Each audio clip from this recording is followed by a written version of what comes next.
So this is Santa's workshop. In the past, we've had a Christmas party for our individuals with Down syndrome. So we have Snow White upstairs with her furry friends, and it's basically a Build-A-Bear style workshop going on up there.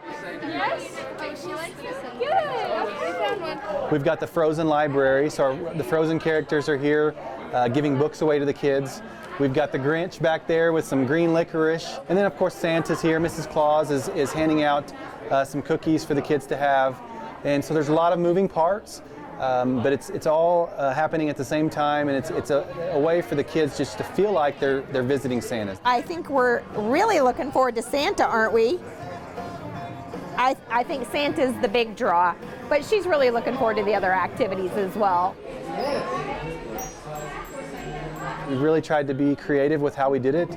It's snowing, it's amazing, the families are having fun, and that's the goal, is to give them some Christmas cheer and some magic here at the end of a difficult year.